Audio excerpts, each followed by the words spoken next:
Uri unonaka kusvika pakufunga kuda kuuraya munhu akakubatsira kuti unge uchiita mutungamiriri. Wanakirwa nemari corruption. Yafamba muropa, yafamba mutsinga.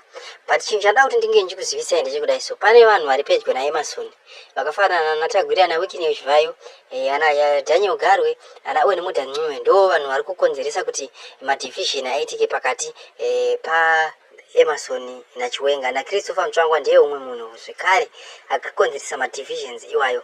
But after vatenesa mudhara kuti anange Brigade Farm asaende kuZANU-PF headquarters, pane mamwe madecision atakanzwa eBrigade Farm ane zuro ekuti vari kuronga kubvisa Chiwenga muoffice. Mashoko iwayo mungaite maplans iwayo but zvinhu hazvizopere zvakanaka. Ndo zvada kuzivisai zvinhu hazvizopere zvakanaka ende sikapere zvakanaka Emmerson achazobva aenda asina chinhu zvachose. Kana vanhu vanga chidambo kunyara kuti vakusiyewo nechinhu ka uchazoenda usina kana chauinacho kana uri munhu chete uchifamba uri mukomana so.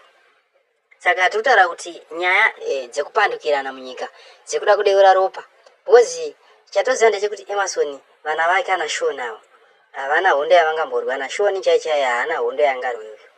Haana kana chaanoziva uku kuAMI. Vanhu vari kusorerwa nyaya dzese ihama dzedu isusu. Vana vedu vari kumuchengeta kuPG weNingirine presidential guard. Vana vedu isusu vari kuchengeta munhu. Oda kurisanisa vana vedu nekuda kwokuti oda kuchengetedzwa iwe uri mbavha. Uchipa vana vedu peanuts, uchivapa nzungu yemari. Uchivapa vegetable, mari sina chainotenga. Uchivapa maziga. Zvinova zviri zvinhu zvinotikosta isusu. Because tinenge takabereka vana ava tida kuti vazotichengetawo but kana takuona kuti vana ava havana chavari kuya nacho futika. Tiri takurwadziwa. Tinobva tatarisa iwewe kuti wewe ndio uri kutungamirira. Uri kumbozvifambisa sei? Toona kuti uri muskanda weGold Mafia. Toona kuti uri maskanda akawanda ndiwe uri kutuma Wicknell. Ndiwe une mari dzina Tagwira. Totarisa zvekare kuti history yako kuti ndiwe wakatobhurutsa bhengi kumashure kune kuti wakanga uchiba mari nguva yaRobert Gabriel Mugabe po wakambonge uri finance minister wakamboita maministries akawanda awakadhira nawo munyika yeZimbabwe wakabaka kawanda.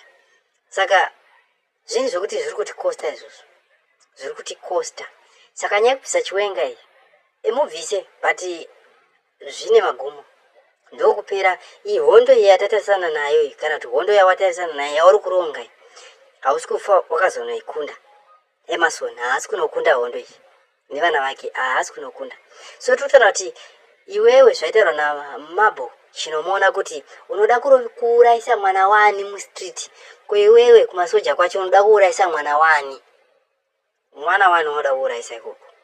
Saka ndio nyaya ndinayo panapa chete.